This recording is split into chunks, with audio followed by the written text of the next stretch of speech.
Hey guys, today it's time for another Bearded Wonder Explains, and this time we're going to look at migration and specifically the idea of religious freedom in America, where it came from. The first thing that we need to kind of get out of the way is that we are not talking about a 2021 idea of religious freedom. In America today, we value the fact that people of any religion at all or no religion can be a part of our society. We have written the First Amendment that prevents the federal government from making any laws about establishing a religion or stopping you from practicing your religion. Um, we have certain conflicts and even a more broad idea of religious freedom today than we have in the past. Um, there's a debate in both directions about things like, you know, LGBTQ rights and how that interacts with other religious rights and whether certain gender issues or other things like that should be recognized by religion or whether religious groups have the right to kind of have their own policies. That's not to say that the government has to follow them. But that's kind of an issue that we deal with today related to religious freedom. But that's a 2021 issue. Nobody in 1700 was thinking that gender had any connection to religion or religious freedom at all. And schools, today we are in a public school, and you have the right to express religious perspectives, but I don't. I can teach about religion, but I do not teach from a religious perspective.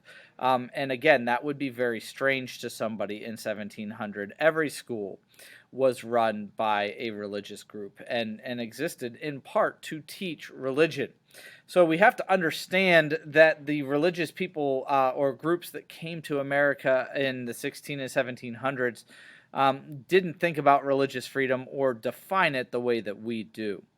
The first group to come for religious reasons are the Pilgrims. They were separatists. They wanted to get out of England completely and do their own thing. They settled in the New England area.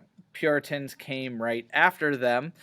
They wanted to be kind of an example to the rest of the English people about how religion could be if it was done right.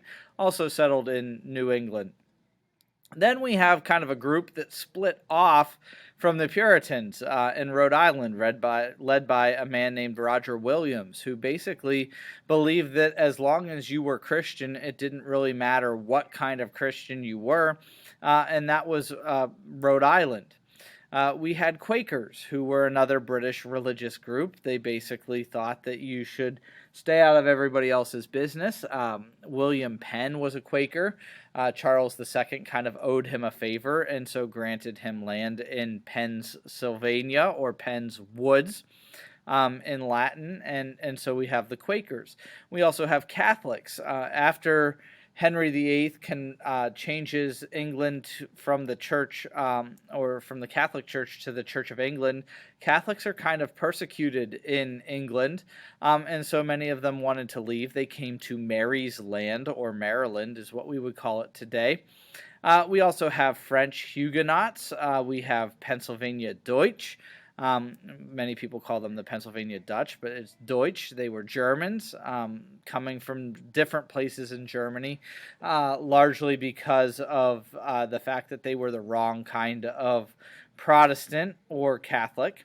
And that's not to forget about the Anglican Church itself, the Church of England. Lots of people came from England who were Anglican, and people also came from Scotland who were Presbyterian.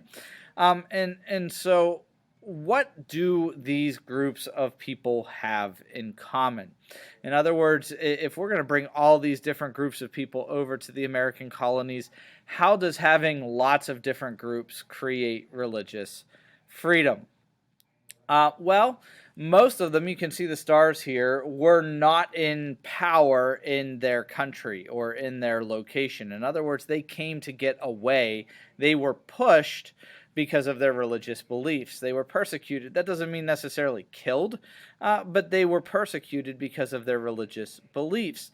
And so there came to be a general acceptance in the American colonies that they would just kind of leave each other alone. That doesn't mean that they would agree with the beliefs of each other, but they, you know what, if you want to believe that, go ahead, I'm going to believe this. And even the Anglicans and Puritans, who were in the majorities, were kind of forced to accept different ideas. However, let's bring it back. Religious freedom in 2021 means something completely different. So, colonial religious freedom was not for non-Christians. In other words, you didn't really have an option to be an atheist, or in this case, in the picture here, a witch. The Salem witch trials go to show that you could be a certain or different types of Christian, but you didn't have the option to not be one, or at least not kind of go along with Christianity. It was also not an excuse to get out of tithes. At this point, in most of the colonies, taxes for the church were specifically collected by the government. And so even if you were a Rhode Island or a Massachusetts Quaker and they let you live there and have a business, you still paid taxes that supported the Puritan church. And that was not up to you. It was not equally applied in all colonies. Colonies like Rhode Island and Pennsylvania tended to be more for religious freedom than places like the rest of New England or, Anglicanism in Virginia. And they were not equally accepting of outside ideas.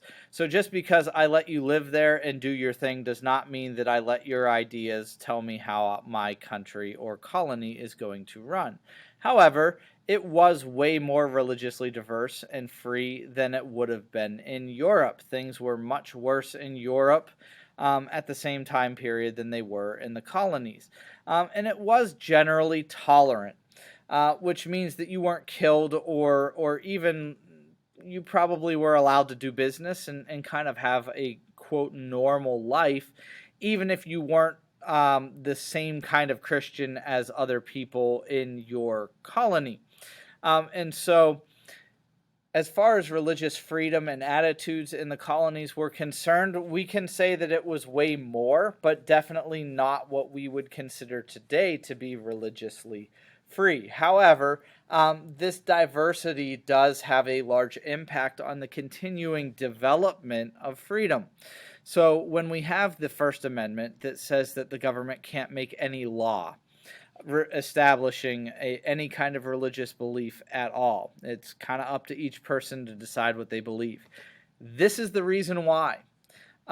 People wanted to be able to have different beliefs. And in a lot of cases, nobody was a majority. In other words, nobody had 50%. Even the Puritans and the Anglicans may have had like 20%, 16%. You had more than other groups, but not enough to have your way. And because you didn't want other people telling you what you had to do, you basically had to make a law saying nobody can tell anybody what to do.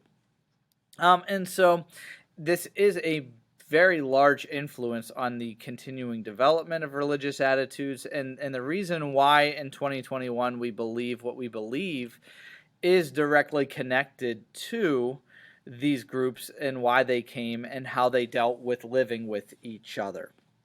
That's it for today. I hope you have a good day.